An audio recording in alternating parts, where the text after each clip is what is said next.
Yung unang itinanim ay butil. No, yung may buhay na butil. Yun si Jesus Christ. Amen. At lilitaw sa pinakahuli ang butil din. Na may buhay din. Pero hindi isa, marami na. Amen. O, ito yung nangyari ngayon. In between, yun ang pinagdaanan ng buhay ng butil. Amen. So, ang pinagdaanan niya, sinabi nga dyan, ang naunay ang usbong. Pagkatapos ay ang, ano yun? Uhay. Oh. Pagkatapos ay butil na humihitik sa Oh, ay ilagay natin yung usbong, yung pinakauna, di ba? Ngayon, yung uhay, nandun na yung lahat, non-Catholic yung lahat. Yung hindi mga Katoliko, pero meron ding Kristong tinatawag, yun ang uhay.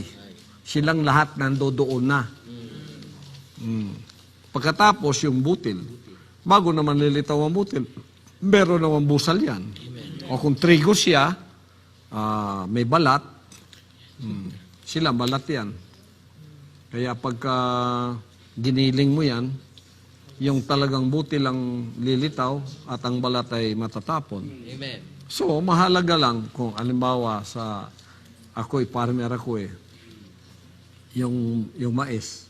Pag nagtanim ka ng butil ng mais, natakpan mo, natabunan, patay.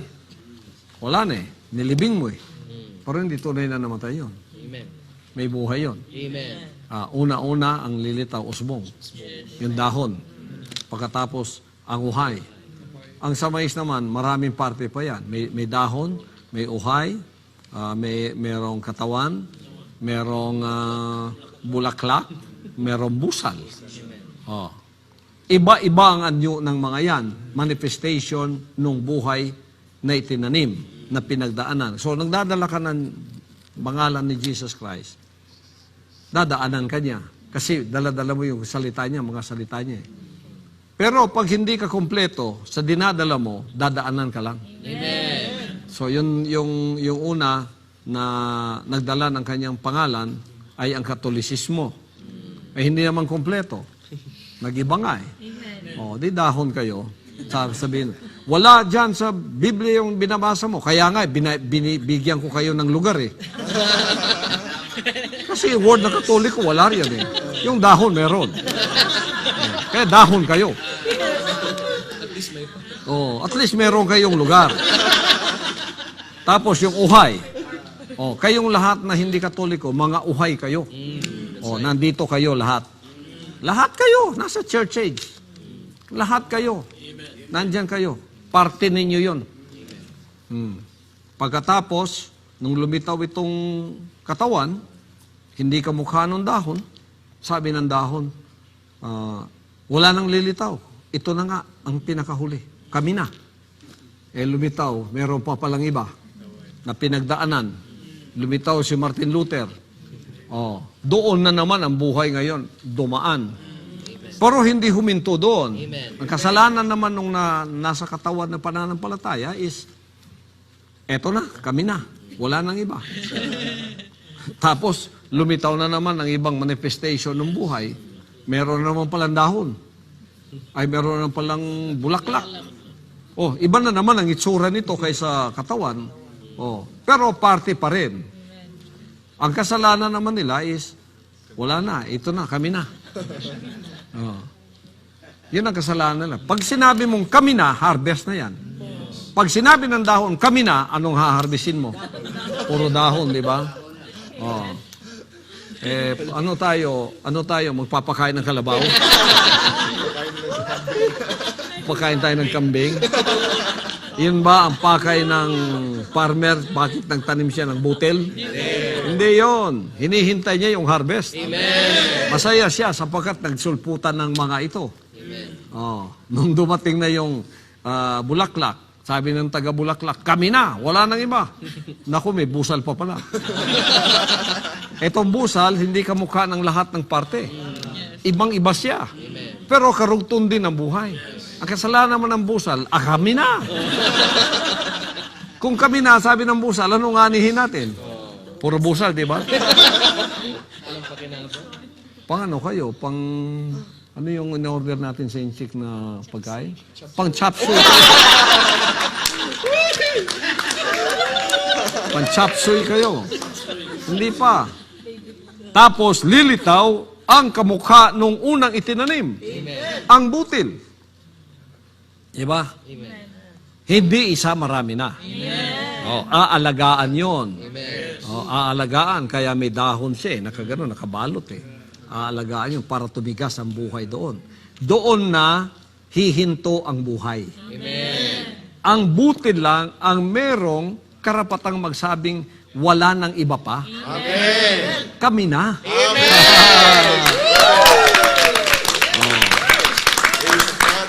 So, ang kamukha noong huling dumating na butil ay kamukha nung unang itinanim.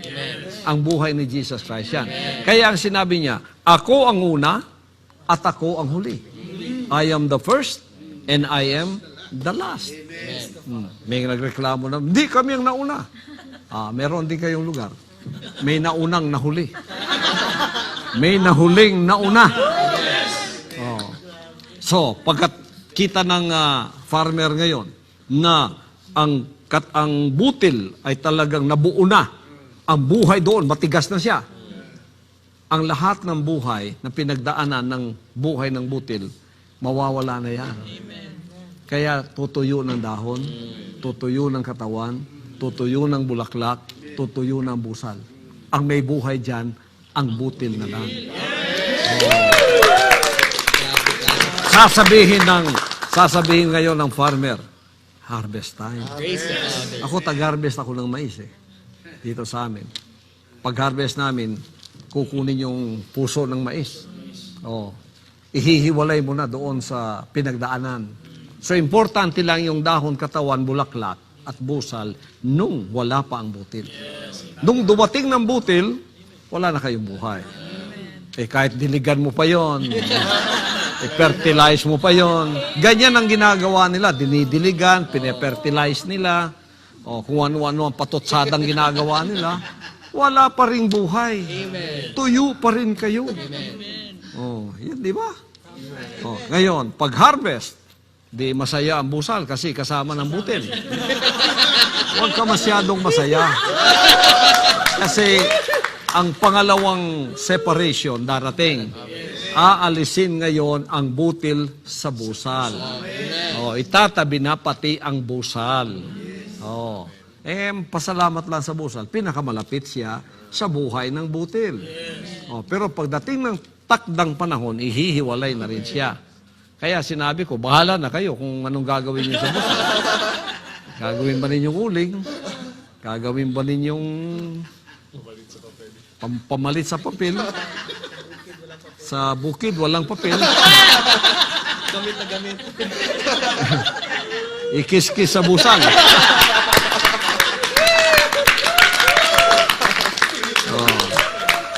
Yun ang mahalaga sa farmer. Yung harvest.